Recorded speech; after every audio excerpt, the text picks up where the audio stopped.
Hello dear friends, कैसे हो आप लोग। आई होप कि आप लोग स्वस्थ और मस्त होंगे। आज मैं आप लोगों के लिए यूपी डीएलएड के फर्स्ट सेमेस्टर के सेकंड पेपर जो हमारा है वो है शिक्षण अधिगम के सिद्धांत। तो उसके महत्वपूर्ण क्वेश्चन लेके आई हूँ जो कि आपके एग्जाम पॉइंट ऑफ व्यू से बहुत ज़्यादा इंपॉर्टेंट है। तो आप लोग हर एक क्वेश्चन को बेहतर तरीके से समझिएगा और आंसर भी देने का साथ साथ प्रयास करिएगा, क्योंकि हर एक क्वेश्चन एग्जाम में पूछे गए हैं। तो चलिए हम लोग क्वेश्चन की तरफ बढ़ते हैं। आप लोग क्या करिएगा, क्वेश्चन भी बेहतर तरीके से समझिएगा और साथ साथ आंसर भी देने का प्रयास करिएगा। इसका जो सिलेबस है वो मैंने आपको पहले ही पूरा कंप्लीट करा दिया है, तो इसकी प्लेलिस्ट बनी हुई है।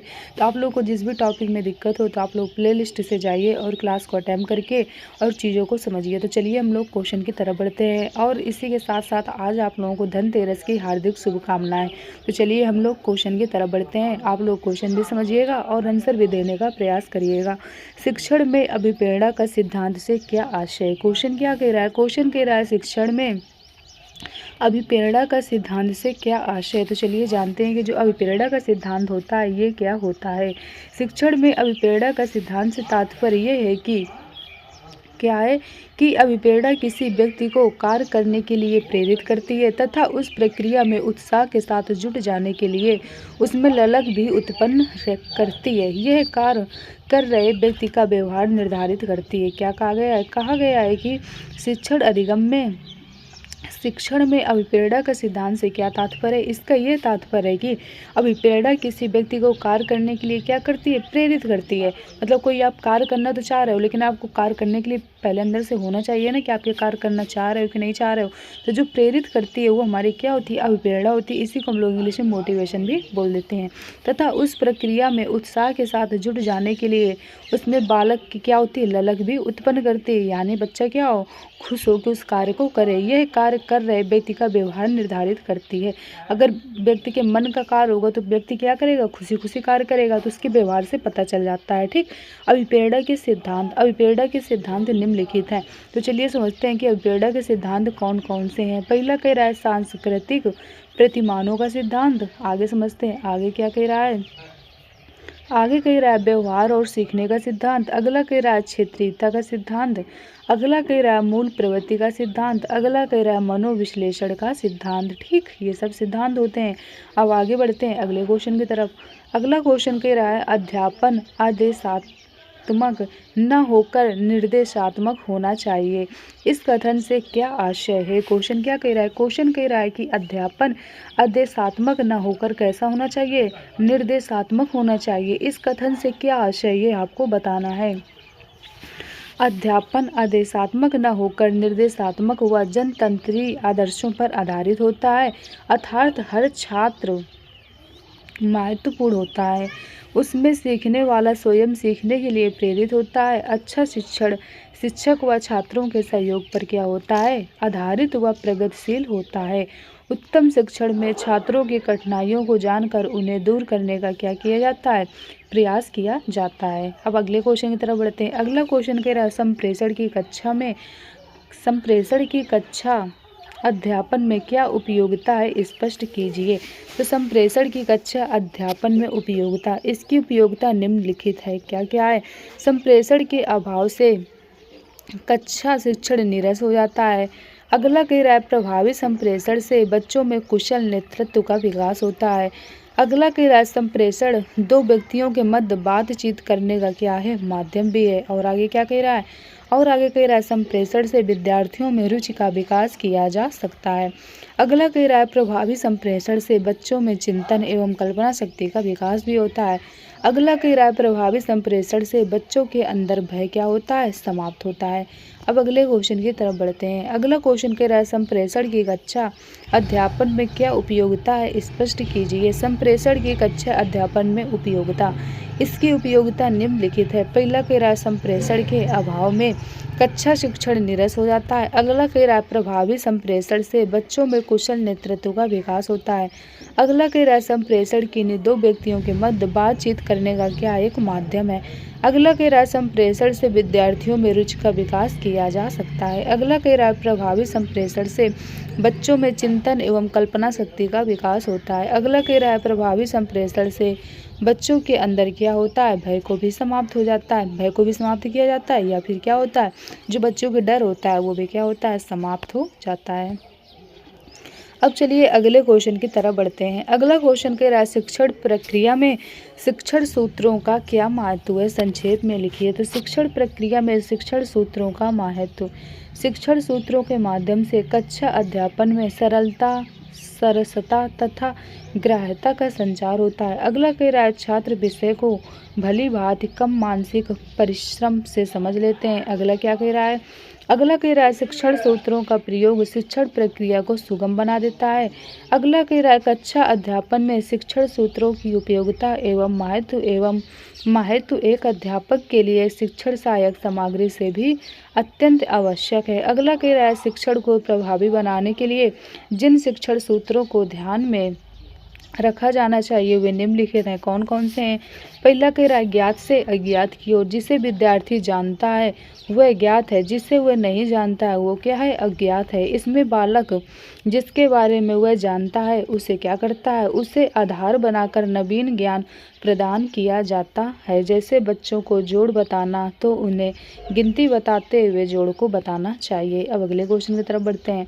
अगला क्वेश्चन कह रहा है शिक्षण प्रक्रिया में शिक्षण सूत्रों का क्या महत्व है, संक्षेप में लिखिए।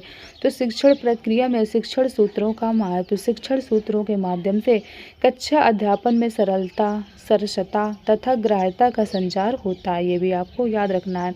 आगे क्या कह रहा है, आगे कह रहा है छात्र विषय को भली भांति कम मानसिक परिश्रम से समझ लेते हैं। फिर कह रहा है शिक्षण सूत्रों का प्रयोग शिक्षण प्रक्रिया को सुगम बना देता है। और क्या कहा जा रहा है, और कहा जा रहा है कक्षा अध्यापन में शिक्षण सूत्रों की उपयोगिता एवं महत्व एक अध्यापक के लिए शिक्षण सहायक सामग्री से भी अत्यंत आवश्यक है। फिर कह रहा है शिक्षण को प्रभावी बनाने के लिए जिन शिक्षण सूत्रों को ध्यान में रखा जाना चाहिए वे निम्नलिखित हैं। अब कौन कौन से उनके बारे में समझते हैं। पहला कह रहा है ज्ञात से अज्ञात की ओर, यानी पहले किसी चीज़ को बच्चों को क्या करना है, जो ज्ञात है वो बताना है, फिर अज्ञात की तरफ ले जाना है।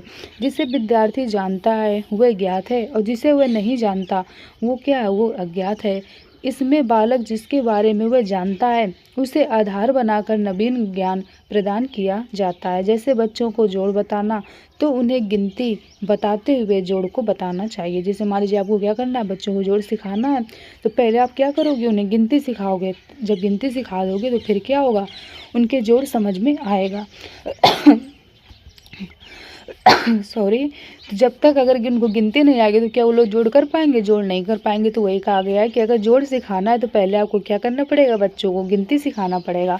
अगला कह रहा है सरल से कठिन की ओर, पहले आपको सरल चीज़ें बतानी है फिर किस तरफ ले जाना है, कठिन की ओर ले जाना है। इसके अनुसार शिक्षक को चाहिए कि वह पहले छात्र को सरल तथ्यों की जानकारी प्रदान करे, पुनः कठिन बातों की ओर बढ़े। जैसे यदि आप बच्चों को हिंदी पढ़ाना चाहते हो तो सर्वप्रथम उन्हें अक्षर ज्ञान आ ई का खा गा इत्यादि सिखाएं। इसके बाद आम, कमल, गाय, नदी जैसे शब्दों का भी क्या कराएं, ज्ञान कराएं। अगले क्वेश्चन की तरफ बढ़ते हैं। अगला जो टॉपिक है वो कह रहा है मूर्त से अमूर्त की ओर। पहले आपको क्या करना है, बच्चों को मूर्त चीज़ों के बारे में बताना है, फिर उनको अमूर्त की तरफ ले जाना है। इसके अंतर्गत छात्रों को सर्वप्रथम किसी वस्तु के मूर्त का मतलब क्या होता है जो दिखाई दे, ठीक, रूप को दिखाकर फिर उसके उन भागों की बात की जाती है जो उसे क्या होता है, दिखाई नहीं देता है। अब कह रहा है विशिष्ट से सामान्य की ओर।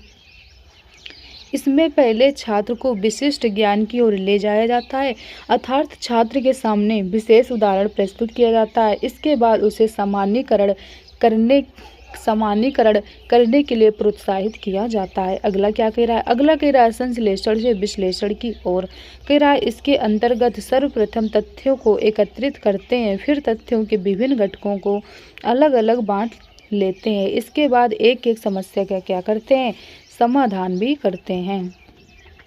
अब चलिए अगले क्वेश्चन की तरफ बढ़ते हैं। अगला क्वेश्चन कह रहा है प्रयोग प्रदर्शन युक्ति से आप क्या समझते हैं, स्पष्ट कीजिए। तो प्रयोग प्रदर्शन युक्ति यह एक ऐसी युक्ति है जिसका उपयोग विज्ञान के कई प्रकरणों या उपविषयों के शिक्षण में और कई परिस्थितियों या प्रसंगों में किया जाता है। इसमें अध्यापक किसी वस्तु के बारे में पढ़ाने पर उस वस्तु को प्रदर्शित करके उस वस्तु की रचना एवं कार्य प्रणाली का वास्तविक रूप से ज्ञान कराता है। फिर कह रहा है प्रयोग प्रदर्शन युक्ति की निम्नलिखित विशेषताएं होती हैं। पहला कह रहा है स्पष्ट और स्थायी ज्ञान। प्रयोग प्रदर्शन युक्त से बच्चे में स्पष्ट और स्थायी ज्ञान क्या होता है विकसित किया जा सकता है। इसमें छात्र सक्रिय होकर ज्ञान प्राप्त करते हैं। अगला क्या कह रहा है, अगला कह रहा है मानसिक विकास में सहायक। तो चलिए समझते हैं मानसिक विकास में सहायक किस तरीके से होता है। प्रयोग प्रदर्शन युक्ति बच्चों के मानसिक विकास में भी क्या होती है, सहायक है। इसके माध्यम से वैज्ञानिक ढंग से सोचने समझने और कार्य करने में क्या होता है, सहायता भी मिलती है।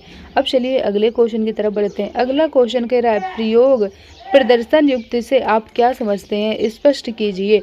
तो प्रयोग प्रदर्शन युक्ति यह एक ऐसी युक्ति है जिसका उपयोग विज्ञान के कई प्रकरणों या उप विषयों के शिक्षण में और कई परिस्थितियों या प्रसंगों में किया जाता है। इसमें अध्यापक किसी वस्तु के बारे में पढ़ाने पर उस वस्तु को प्रदर्शित करके उस वस्तु की रचना एवं कार्य प्रणाली का वास्तविक रूप से ज्ञान कराता है। फिर कहा गया है कि प्रयोग प्रदर्शन युक्ति में की निम्नलिखित विशेषताएं होती हैं। तो चलिए जानते हैं कि इसकी विशेषताएं कौन कौन सी होती हैं।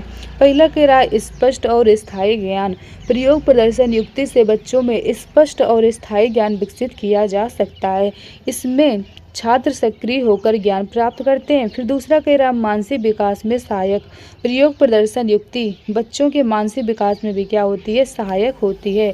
इसके माध्यम से वैज्ञानिक ढंग से सोचने समझने और कार्य करने में सहायता मिलती है।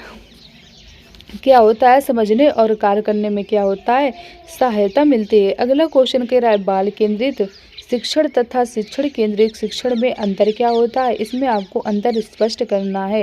ये मोस्ट इम्पॉर्टेंट क्वेश्चन है, पूछा जाता है। क्वेश्चन कह रहा है शिक्षण केंद्रित शिक्षा और बाल केंद्रित शिक्षण दोनों में डिफरेंट क्या होता है, इनके डिफरेंट के बारे में समझते हैं। शिक्षण केंद्रित शिक्षण क्या होता है, इसमें बालक निष्क्रिय होता है तथा शिक्षक सक्रिय होता है। और इसमें क्या होता है, इसमें बालक सक्रिय होता है तथा शिक्षक क्या होता है, निष्क्रिय होता है। इसमें शिक्षक का निर्णय तथा निर्देश सर्वोपरि होता है। किसमें, शिक्षण केंद्रित शिक्षा में। आप लोग याद रखना जो शिक्षण केंद्रित शिक्षा होगी इसमें सारी चीज़ें क्या होती है, टीचर की रिकॉर्डिंग होती है यानी शिक्षक की रिकॉर्डिंग होती है। और जो बाल केंद्रित शिक्षा होती है इसमें क्या होता है, चीज़ें बालक की रिकॉर्डिंग होती हैं। ठीक, फिर क्या कहा गया, फिर कहा गया इसमें बालक का निर्णय तथा निर्देश सर्वोपरि है। यह रैखिक अनुभव है। ये कैसा है, ये बहुविध अनुभव है। ठीक, ये भी आपको याद रखना है। फिर अगला क्वेश्चन कह रहा है बहुशिक्षण कक्षा क्या है और शिक्षण में इसकी उपयोगिता पर प्रकाश डालिए। अब यहाँ से हम लोग कल ये क्लास में डिस्कस करेंगे। तो आई होप आप लोग को यहाँ तक के क्वेश्चन अच्छी तरीके से समझ में आए होंगे और आपने हर एक क्वेश्चन को बेहतर तरीके से समझने का भी प्रयास किया होगा। तो चलिए फिर आज की क्लास को हम लोग यहीं तक रखते हैं। आप लोग वीडियो को ज़्यादा से ज़्यादा दोस्तों तक शेयर करिएगा जिससे दोस्तों की भी हेल्प हो सके। चैनल को लाइक और सब्सक्राइब करिएगा जिससे आने वाली नोटिफिकेशन आप लोगों को टाइम टू टाइम मिलती रहे। Okay, thank you.